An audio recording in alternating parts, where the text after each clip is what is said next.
Okay, so this literally just happened to me like an hour ago, and I'm still kind of processing it because what the actual fuck, you know? So I should probably back up a bit. I've been doing odd jobs around my neighborhood for the past few months. Just some extra cash on the side. Nothing crazy. Fixing fences, mowing lawns, that kind of thing. It started when my neighbor, Mr. Patterson, asked me to help him with his deck, and then word just kind of spread. Apparently I'm handy now, which is hilarious because 6 months ago I could barely hang a picture frame without putting 3 holes in the wall. Anyway, about 2 weeks ago, I got a text from this woman named Sarah, who lives like 4 houses down from me. I'd seen her around. You know how it is in the neighborhood. You wave, and you do that awkward smile thing when you're both getting your mail at the same time. Maybe exchange some painful small talk about the weather. She's probably in her early 30s, I'd guess. Dark hair, always seems to be wearing yoga pants and oversized sweaters, has this really friendly golden retriever named Biscuit, who's obsessed with tennis balls. She texted asking if I could look at her fence because apparently a section of it was coming loose, and she was worried her dog was going to escape into the street. I said sure, no problem. We scheduled it for today around 2 in the afternoon. So I show up right on time with my toolbox, which, by the way, I'm still kind of proud of, because I actually have a legitimate toolbox now with, like, actual tools in it that I know how to use. Character development, right? Sarah comes out wearing jeans and this cream-colored cable-knit sweater, hair pulled back in a ponytail, and she's got this absolutely gorgeous smile. Like, I'd noticed she was pretty before, but I don't know. There was something about seeing her in her own space, in her backyard, with the afternoon sun hitting just right. "Hey, thanks so much for coming," she says, and she's got this warmth to her voice that immediately puts me at ease. "I really appreciate it. Can I get you some water or anything before you start?" I tell her I'm good, and she walks me around to the side of the house where the fence is. Sure enough, there's a whole section that's basically hanging on by a prayer. A couple of the posts are rotted at the base, and the horizontal rails are split. Not a massive job, but definitely something that needs fixing before Biscuit makes a break for it.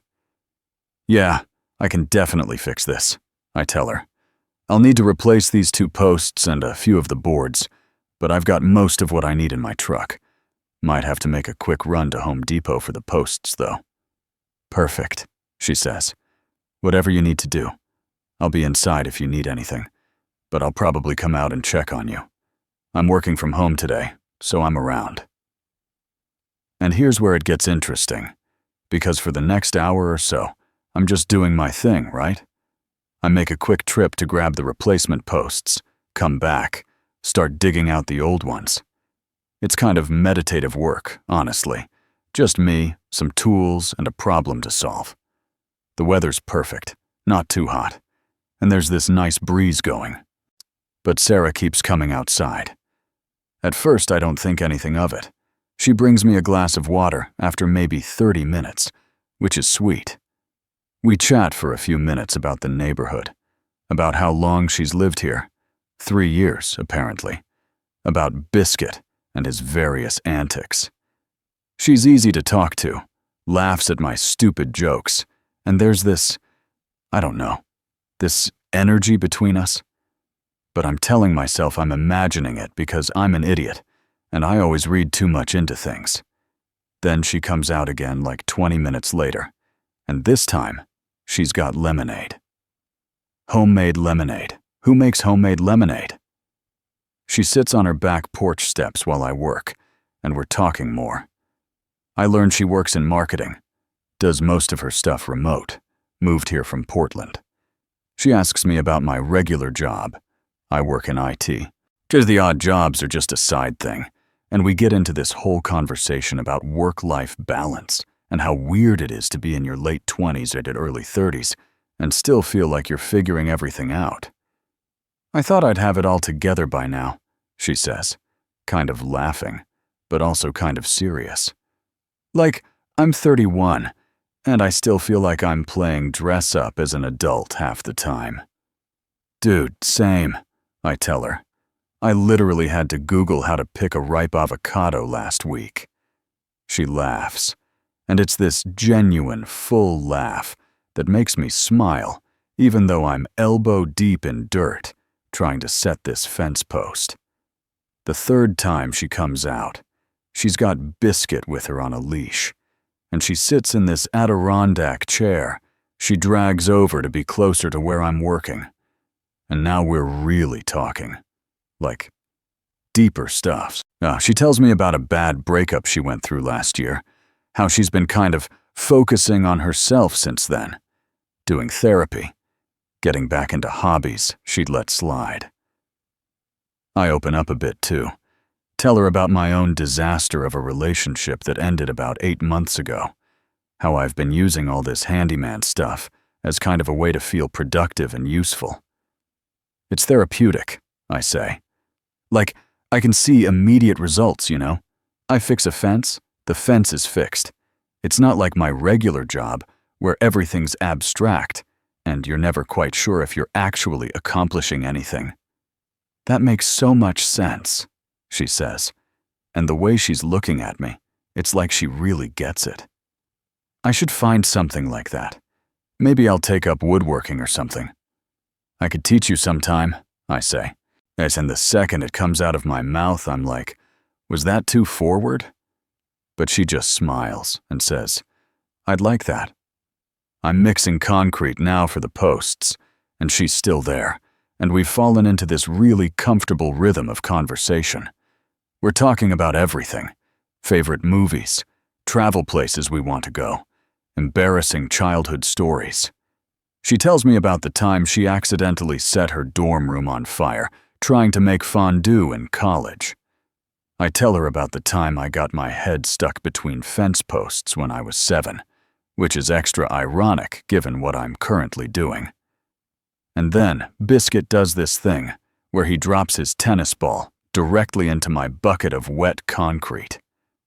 We both just stare at it for a second, and then we're laughing so hard I actually have to stop working. Sarah's apologizing profusely while also laughing, and I'm trying to fish this tennis ball out of the concrete with a stick, and it's just this perfect, ridiculous moment. I'm so sorry, she says, trying to catch her breath. He's obsessed with that ball. He has like 15 others inside, but that one's apparently the chosen one. It's fine, I say, finally getting the ball out, now completely encased in gray concrete. I think this might be a modern art piece now. Tennis ball in concrete. Very postmodern. She's wiping tears from her eyes from laughing so hard, and I'm grinning like an idiot. And there's this moment where we just kind of look at each other, and the air feels different. Charged, maybe? I don't know how else to describe it. I get back to work, and she stays. We keep talking.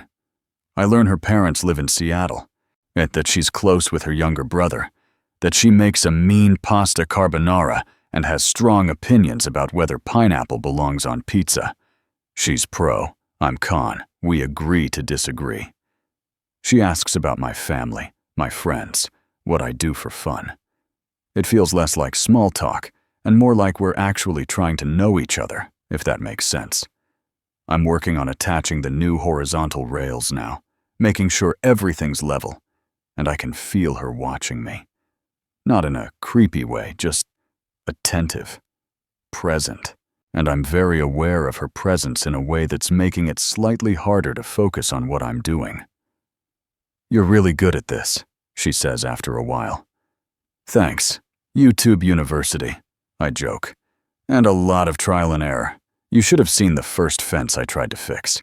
It looked like it was designed by someone who'd never seen a fence before. She laughs. Well, this looks professional to me. There's a pause, and then she says, kind of casually but also not casually at all, do you do this every weekend? The handyman stuff? Most weekends, yeah, I say. I mean, not all day or anything, but I usually have a project or two lined up. That's really cool, she says. It's nice that you're helping people out in the neighborhood. And like, actually using your hands to build things. There's something really, I don't know, grounded about that. I can feel my face getting warm, and I focus very intently on the screw I'm driving in. Yeah, well, beats sitting inside all weekend, you know. Another pause. Longer this time. I can feel something building, some kind of tension. But I can't tell if it's just in my head, or if she's feeling it too. Can I ask you something? She says, and her voice has this quality to it that makes me stop what I'm doing and look at her. Sure, I say, and then she says it. She looks right at me with these big brown eyes and says, "Do you have a girlfriend?" Holy shit. I swear to God, time stops. I'm standing there with a drill in my hand, probably looking like a complete moron, because my brain has just short-circuited. Did she really just ask that? Is this happening? No, I manage to say. No, I don't. I'm single. She nods, and there's this little smile playing at the corners of her mouth.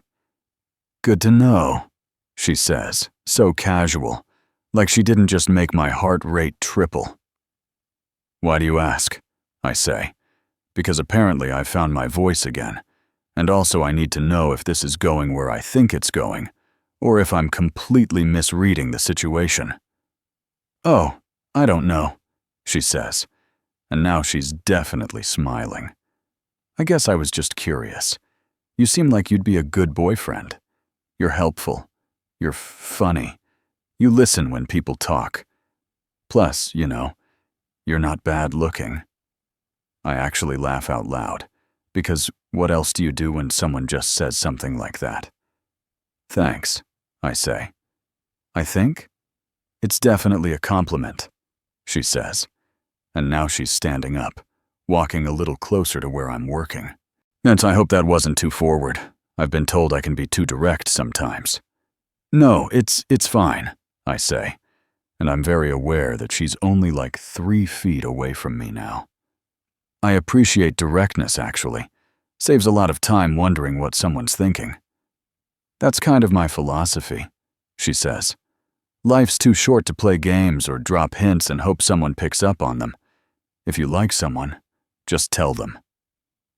And the way she says it, the way she's looking at me, there's absolutely no mistaking what's happening here. This is not a theoretical conversation. This is not her speaking in generalities. That's a good philosophy, I say, and my mouth is suddenly really dry despite all the water and lemonade I've consumed. So, are you telling me something right now? She bites her lip. I swear it's the cutest thing I've ever seen. Maybe, she says. What would you say if I was? I'd say I've been trying not to notice how attractive you are for the past 2 hours, because I was trying to be professional and not be a creep while I'm working on your fence. The words are out before I can stop them, and for a second I panic that I've said too much, been too honest. But then her whole face lights up with this smile that could power a small city. 2 hours, she says. Try 2 years. Do you know how many times I've timed getting my mail to when I saw you getting yours? So many awkward weather conversations, and I was always hoping you'd ask me out. Are you serious right now? I say, because this feels surreal. I thought you were just being neighborly. I was being neighborly, she says. But I was also hoping you'd notice that I was being extra neighborly specifically to you. I run my hand through my hair, which is probably a mess from working. I'm an idiot. I should have asked you out months ago. Well, she says, stepping even closer, you could ask me out now. My brain is working overtime. She's standing right there, looking at me with those eyes. And she basically just told me she's been into me for 2 years, and I'm holding a power drill like an absolute dumbass. Okay, I say, putting the drill down on my toolbox. Sarah, would you like to go out with me sometime? Like, on a date? I would love that, she says, and she's beaming. I was thinking maybe dinner? There's this Italian place downtown that's supposed to be amazing. Italian sounds perfect, I say. Oh, when are you free? Tomorrow night? Tomorrow night works. And then we're just standing there grinning at each other like idiots. And I realize I still have work to finish on her fence. I should probably finish this, I say, gesturing to the fence. Probably, she agrees, but she doesn't move away. Can I keep you company? Please do. So I get back to work, but everything feels different now. The conversation flows even easier, if that's possible. She's more playful, more flirty. At one point, she hands me a tool, and our hands touch, and it's like electricity. When I make a joke about the fence being solid, unlike my dating life apparently, she laughs and says, well, maybe that's changing. I finish up the fence in about another 45 minutes. It looks good, solid, definitely going to keep Biscuit contained. Well, the whole time we're talking about tomorrow night, about the restaurant, about logistics. She mentions she's been wanting to try their gnocchi, and I tell her I'm a sucker for a good carbonara, and she says, see, I knew we'd have good taste in common. When I'm packing up my tools, she asks how much she owes me for the work. I give her what I think is a fair price.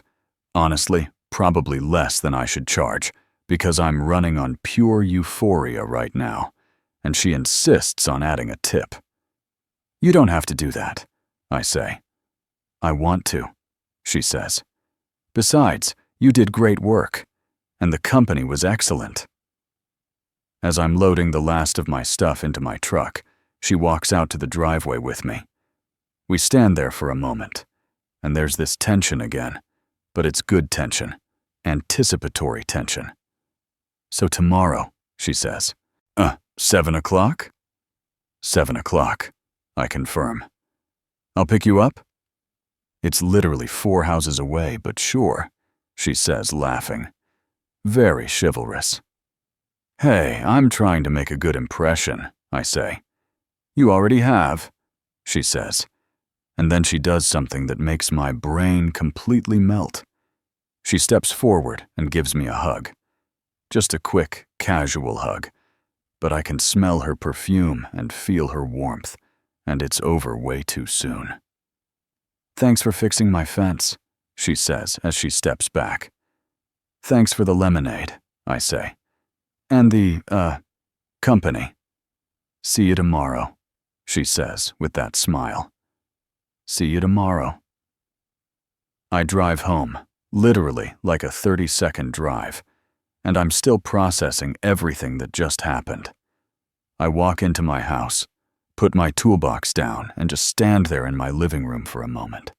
My roommate Kevin comes out of his room and immediately goes, "Why do you look like you just won the lottery?" And I tell him everything. The whole thing. The fence, the conversations, the question, the date tomorrow. He's losing his mind, fist-bumping me, saying he knew there was something up with how often I talked about the girl down the street with the golden retriever. I don't talk about her that often, I protest. Dude, you brought her up like 3 times last week, Kevin says. You were like, oh, I saw Sarah and Biscuit on their walk today, and I wonder if Sarah needs any help with her yard. And I was like, this man is gone. Okay, fine. Maybe I noticed her more than I admitted to myself, I say. Now I'm sitting here on my couch telling you all this, and I keep replaying the moment in my head. Do you have a girlfriend? Like, who does that? Who just asks straight out like that? It's bold as hell, and I'm so into it. I'm also completely overthinking tomorrow now. What do I wear? Is the Italian place fancy? Should I bring flowers? Is that too much for a first date? We've been neighbors for 2 years, so technically we're not total strangers, but also we've never hung out outside of random mailbox encounters, and me fixing her fence today. So it kind of is a first date in the traditional sense? Yeah, Kevin tells me I'm overthinking it, that she clearly likes me, that I should just be myself. which is good advice but also incredibly vague. Be myself? Which self? The self that makes bad puns? The self that can fix a fence? The self that's currently panicking about whether I should wear the navy shirt or the gray one? I text my sister because she's good at this stuff, and she immediately calls me instead of texting back. "Tell me everything," she demands, and I go through the whole story again. She's squealing at certain parts, which is both encouraging and embarrassing. "She's been into you for 2 years?" my sister practically shouts. "And you never noticed?" In my defense, I thought she was just friendly. "Men are so oblivious," she says, but she's laughing. "Okay, for tomorrow, wear the navy shirt. It brings out your eyes. We'll bring flowers, but nothing too over the top. Maybe a small bouquet, not a dozen roses. Be yourself, but like the good version of yourself. Listen to her. Ask her questions, and for the love of God, don't talk about your ex." I wasn't going to talk about my ex. You say that now, but I know you. Sometimes you get nervous and overshare. Just keep it light. Have fun. Let the conversation flow like it did today. She's right. Today was easy, natural. We just talked, and it felt good. I need to trust that tomorrow will be the same. After I hang up with my sister, I realize I should probably figure out what time to make a reservation. I look up the Italian place Sarah mentioned. It's called Osteria Bella. Looks nice, but not intimidating. Good reviews. I make a reservation for 7:30, figuring that gives us time if I pick her up at 7. And then I do what any rational person would do. I start cleaning my room just in case. Like, I don't know if she's going to see my room tomorrow. Probably not on a first date. But what if we come back here for some reason? What if we're walking, and she needs to use a bathroom, and we're closer to my place? I need to be prepared for any scenario. Kevin walks by my room and sees me frantically organizing my bookshelf. "What are you doing?" he asks. "Getting ready," I say. "For a date that's 24 hours away?" "Preparation is key, Kevin." He just shakes his head and leaves me to my neurotic organizing. But honestly, underneath all the nervousness and overthinking, I'm just really excited. Like, genuinely happy excited, in a way I haven't been in a while. There was something about today, about the way Sarah and I connected. That felt different, easy, right. The way she laughed at my dumb jokes. The way she really listened when I talked, asked follow-up questions, seemed genuinely interested in what I had to say. The way she looked at me when she asked if I had a girlfriend, like she was hopeful but also trying to play it cool. The way she said I'd be a good boyfriend, like she'd been thinking about it. And the fact that she just went for it. No games, no waiting around for me to make a move, just straight up asked what she wanted to know. I respect that so much. It's refreshing in a world where everyone's trying to play it cool and not show their cards. I'm also thinking about how today could have gone completely differently. What if I'd scheduled the fence repair for next week? What if I'd rushed through the job and not stuck around to talk? What if she hadn't brought out the water, the lemonade? What if she hadn't asked? But she did, and I'm so glad she did. I grab my phone and pull up our text thread. The last message is from 2 weeks ago when we scheduled today's appointment. I want to text her something, I don't know what, but I also don't want to seem too eager. Although, she did ask me out, so is it really being too eager if we're both clearly interested? Fuck it. I type out a message. "Hey, just wanted to say I'm really looking forward to tomorrow. Also, your fence is definitely biscuit-proof now." She responds within like 2 minutes. "Looking forward to it too. And thank goodness, because he was already testing the old fence earlier. I think he knows it's stronger now, and he's plotting. As a former fence escape kid myself, I can confirm he's definitely plotting. Her. I'll keep him under surveillance. See you tomorrow. The smiley face. She used a smiley face. I'm reading way too much into a smiley face, aren't I? But it's cute. She's cute. This whole thing is cute, and I'm so here for it. Kevin orders pizza for dinner, and we end up watching a movie. But I'm only half paying attention because I keep thinking about tomorrow. Thinking about seeing Sarah again, about actually being on a date with her, about where this could go. You're smiling at your phone, Kevin points out during a scene that is definitely not smile-worthy. Someone's getting murdered on screen. Sorry, I say, putting it away. I'll focus on the movie. You're down bad, man, he says, but he's grinning. It's good to see you like this, though. You've been kind of in a funk since the breakup. He's not wrong. The last 8 months have been a lot of just going through the motions, focusing on work, doing these odd jobs, hanging out with friends, but not really feeling fully present. I didn't realize how much I'd been just existing rather than living. But today felt like living. Felt like something clicking into place. Later that night, I'm lying in bed, and I keep replaying the conversation. The way she said, if you like someone, just tell them. The directness of it. The courage it takes to put yourself out there like that. To risk rejection. To just be honest about what you want. I fall asleep thinking about her smile. About tomorrow. About possibilities. So yeah, that's what happened today. When I went to fix a fence and came home with a date with someone I've been low-key into for 2 years, without fully acknowledging it to myself. Someone who, apparently, has been into me for just as long. Tomorrow can't come fast enough.